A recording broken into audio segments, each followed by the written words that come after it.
are talking about the self, authenticity, and bad faith. And we're going to start in Scotland in the 18th century with a chap called David Hume.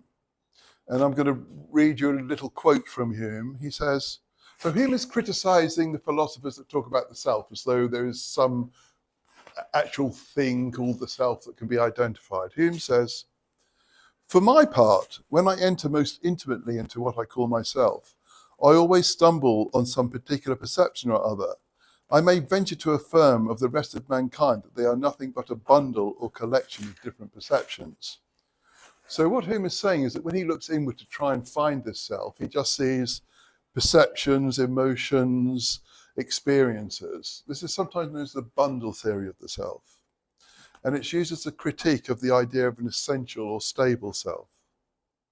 We're going to skip forward a couple of hundred years almost, but I'll just say something about the 19th century or the precursors of existentialism. So one of the precursors of existentialism, of course, was Nietzsche, and he famously wrote that God is dead. And along with that, from Dostoevsky and his character Ivan Karamazov, Ivan says, if God is dead, everything is permitted. And this really is the background to the existentialism of the 20th century. If we have lost our faith either in God or some overwhelming human nature, or perhaps another way of putting this is if we try to find our way out of some kind of nihilism, then meaning and value depend on human freedom rather than on some script or God who's written it for us. So in the 20th century, we have Jean-Paul Sartre, is an existentialist from France. And one of the famous existentialist sayings is that existence precedes essence. Humans are not born with a fixed nature. We create ourselves through choices. There is as human beings, we have a dual mode of being. Being in itself, which is fixed, non-conscious, and this relates to essence. And we say of chairs and tables and some non-human animals that they have an essence, they do not have choices. This is sometimes known as facticity. So like the laws of nature would be facticity. And this is contrasted to being for itself, which is conscious, self-aware, and projects itself into possibilities. This relates to existence and ultimately transcendence. So facticity is like the laws of nature, the society we're in, the gender roles, the politics, all of this kind of stuff. And transcendence is us attempting to choose, to have freedom, not to take what is given. So in itself is essence, and for itself is freedom and existence. Sartre's idea of freedom is sometimes called a radical freedom. He says we are condemned to be free. An example might be that if somebody holds a gun to your head to make you do something, you still have a choice. You can choose to obey, resist, submit, or accept. So for Sartre, one would never say, oh, I had to do this, I had no choice. Even if the choice is death, you still have a choice. This freedom carries with it a responsibility. Radical freedom, one might say, carries an ethical weight. There is no longer, for the existentialists, an external authority, God, nature, or society to appeal to. Sartre, in a way echoing Kant, says, in choosing for myself, I choose for all humanity. So every choice expresses a value. I am responsible for what I make of myself. Sartre also says refusing to choose is itself a choice. But the ethical implication here is that I must consider the effects of my choices on others. My freedom is intertwined with the freedom of others. The notion of the self is seen as a project, no fixed essence as with Hume. So the self is a project, not a thing. Life is constructed through choices. And this does raise the question, for both Hume or Sartre, if there is no such thing as an essential self, and for most people this term authenticity means being true to oneself, what could the term authenticity mean in a world where the self isn't some fixed or stable or essential thing? A helpful notion here is Sartre's idea of bad faith.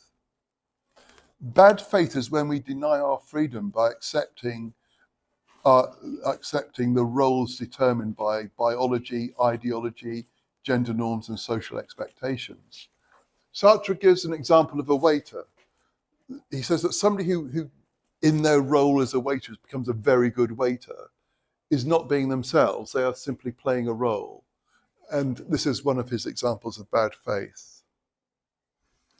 And we can perhaps understand the idea of authenticity here, that authenticity is acting with an awareness of one's freedom, and bad faith is fleeing from that freedom.